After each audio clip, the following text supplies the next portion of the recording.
Doc. Doc, is playing the Miami Heat and Ray a good thing for the Celtics? Maybe will snap you out of your doldrums. I don't know. I'll let you know after the game. I mean, playing Miami is hard, you know. So if that's what it takes, then I'll take it. But no, I don't. I just think we have to play better. I can't worry about who we're playing. Besides LeBron, Doc, what do you look at some of the primary challenges that they present? Wade's pretty good too, you know, and so is Bosh. I think Bosh is having a really unbelievable year. His confidence is off the charts, and you can see it in the way he's playing. You know, it took him probably the longest, you know, almost like it took Ray with us in some ways to get adjusted of not touching the ball as much as he did in Toronto. But you can see now, you know, when the ball is swung to him, he's in a shooting motion. I mean, he's catching and shooting, no delay. And I think they're better this year, even though they may not at times play that way because they're getting attacked every night. But I think he's more confident and they'll be better in the long run. How do you think Ray's fit in with them? I think he's fitting well. Ray's basically fit in the way he fit in with us. You know, they run him off the screens. He's catching, shooting. They space him, and LeBron finds him. You know, it may be even easier for him there, even though he doesn't get as many touches or play as many minutes, you know, with them. But it's probably, and I don't know this, I would say the shots may be even easier because LeBron commands and Wade, they just command so much attention that I would say he's probably getting even better looks. Obviously, a lot made of him coming back here for the first time. Do you think the team gets caught up in that? Will get caught up that and all, or are they just? No, we've ruined it with our play. You know, no, and that's the truth. It's been interesting. We're playing great, had a great record, and then you know maybe some of that.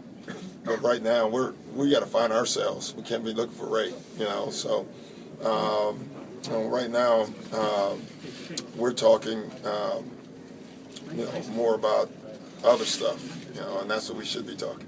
What about you personally? You know, is it different facing him here as down there, or you past that as a coach? I was past that pretty quickly. I mean, like I told you, I thought he should have stayed and wasn't happy that he left, but I got it. I didn't have, you know, listen, I wanted him to stay here.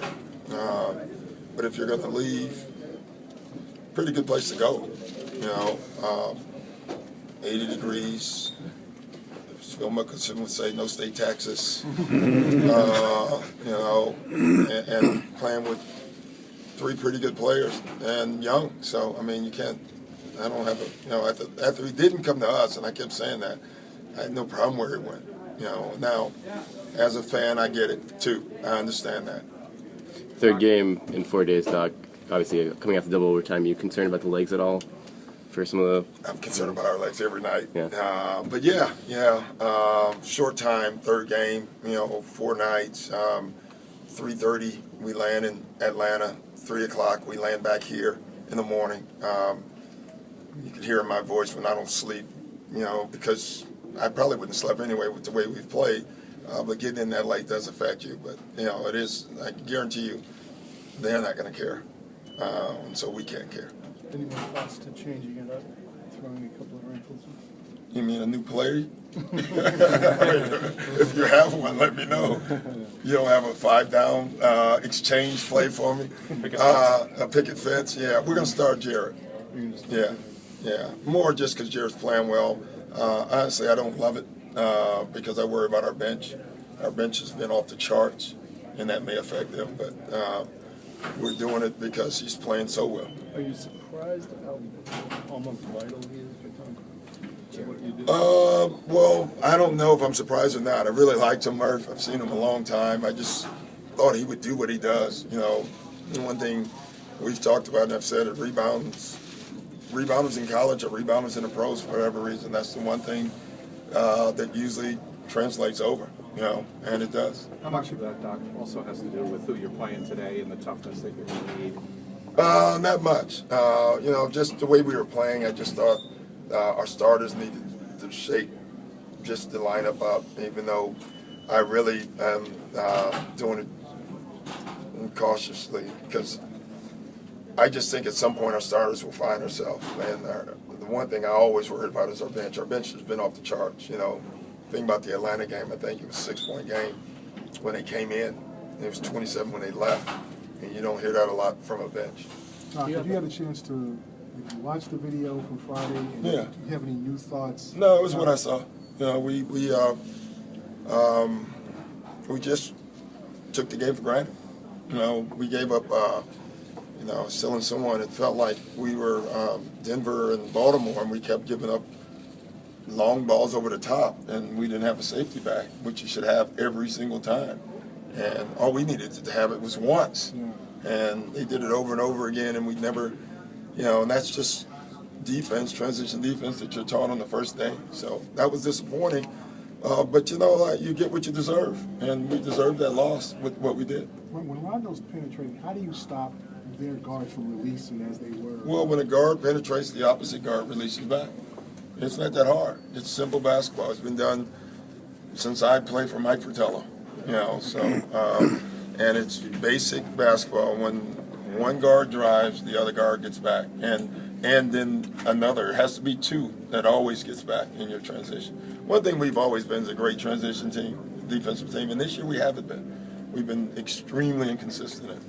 Do you have an underlying confidence in this group? Yeah, I do. I think we're going to find ourselves, but I just hope it's on time. Doc, with Sully in the starting lineup, how does that affect the way you guys defend the 3-4 pick and roll tonight? We won't switch it as much, but we wouldn't anyway with Haslam. You know, with Batty, you do. So they don't start small like they did last year, but they'll go small at some point, and we'll match up to that. With Solinger start, is this going to be a game-by-game thing, do you feel like? I don't know. I'll let you know. And do you have any other changes to the rotation plan? Well, we just did. Obviously, besides that's a big switch, one.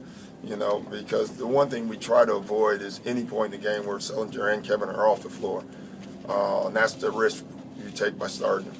You know, if he gets in foul trouble and it's Kevin's time, then you're in trouble.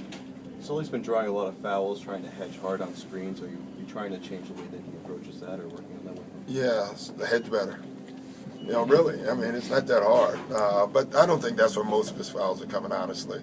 He may get one every once in a while. His fouls are coming man-to-man defense, fouling shooters, and getting up under guys. That's where he has to improve. You know, some are his fouls. I mean, he is committing some, and some, you know, he's young. Thank you, folks. Thanks, Doc. Yeah, well, I don't want